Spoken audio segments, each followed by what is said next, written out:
Now, O'Brien obviously had a lot to say about Penn State, which that has nothing to do with the NFL, but now moves into a good position, Jay, with the Texans, a very good position. Yeah, no, this is the best position there was in the game, in my opinion. In a long time, I think. Yeah, absolutely. Again, we've broken it down here, Mike. You got the owner, who's one of the best there is in the league. Yeah, good man, classy man. And he's not a meddler. Nope. He's patient. He lets you do what you want to do. You got no state tax down there, and trust me, it makes a big difference. I mean, if where you're coaching, it's still a business for these guys. And then you have this roster. It's a great roster, and it gives you the option.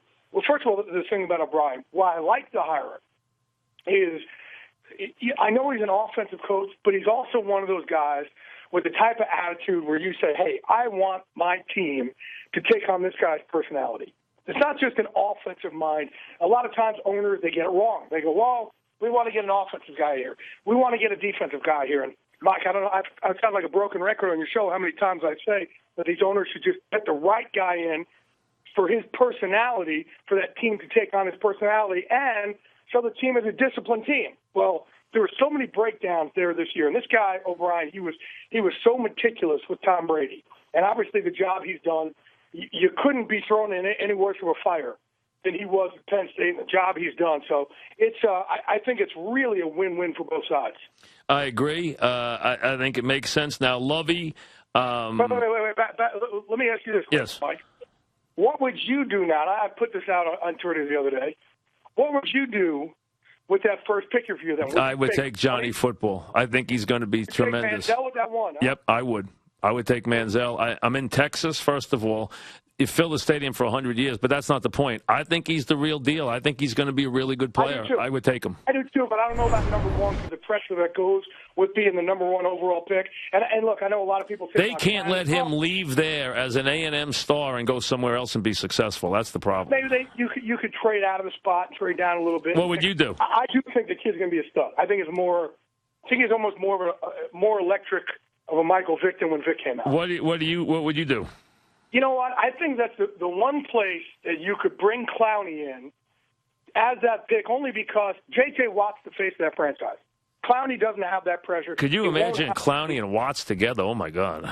That's the point. And then you can get your quarterback in the second round. But, hey, it's a great position for them to be in. Yeah. Now, Lovey goes to Tampa. The question I'd have with Lovey is, who is Lovey going to bring in as his offensive coach? Well, he brought in Tedford. He already hired him. Oh, he did? Yes, he already hired him. He brought Tedford in. Well, Tedford's a good coach. I like Tedford. I think Tedford's a good offensive coach. He very quietly interviewed him about a month ago, 3 weeks ago, something along those lines. Look, he'd love to take Rod Marinelli as his defensive coordinator. Right. If he can, and probably bring Leslie Frazier down there. He's got a couple of guys. There's his general manager candidates. I know Chris Ballard is one guy from the Chiefs, Lionel Vitale from the Falcons. That's another guy as well. And, the funny thing is Lovey's actually snowed in. He's up there in Chicago, snowed in. He was hoping to get out there in Tampa Bay to start, but he snowed in up there in Chicago. Well, I'm glad Lovey got another job quickly. You knew he would. He deserved it. He didn't deserve to get fired. And listen, I understand the Bears want to make a change. They have every right to. Lovey's got himself a good situation. I wonder if Tony Dungy had a hand in this hiring. Yeah, I'm sure he did. That's the funny thing. I got texted the other day from somebody saying that Dungy is like the new Parcells Belichick.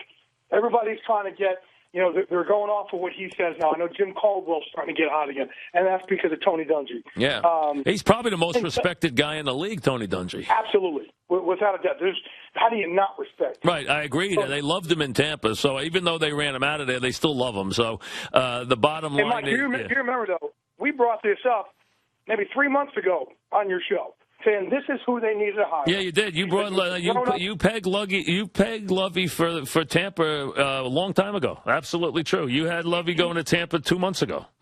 Absolutely. What they needed for years since they had Schiano, they had Raheem, and they just had a breakdown of discipline there. They had a breakdown. These guys, and when Schiano came in, these guys are just flat out broken down. They needed someone who's going to come in, who's going to treat these guys like men, who are going to make these guys act like men. All right, now Schwartz. Listen, he failed as a head coach, but he was a good defensive coordinator. Does he want to be a defensive coordinator again? I don't know. Look, he obviously has some more money coming to him. I have not talked to him, so I don't want to talk, Right. out of turn here, say Right. something. But, that's another team who right now, whenever somebody fires somebody, you usually want to go another way. Well, let's go the other way. Well, let's go offense. Our offense Stafford needs some help. And again, I still. Hey, what about this stuff about Stafford isn't a hard worker? He doesn't like to be coached. What about that stuff? Any truth to that stuff about Stafford? No, not at all. Well, he rejected going to this camp they wanted to send him to this offseason and stuff. I don't know. Okay, so you don't think there's anything to that stuff about him? No, okay. He's not. It's not that he's not a hard worker, but has his mistakes been frustrating them? Yes. At this point, should he be more consistent? Yes. Not that he's a hard worker. He just, he has these brain slip-ups a lot. Hey, he's a talented player. He just has to cut out the interceptions. You know that? Absolutely.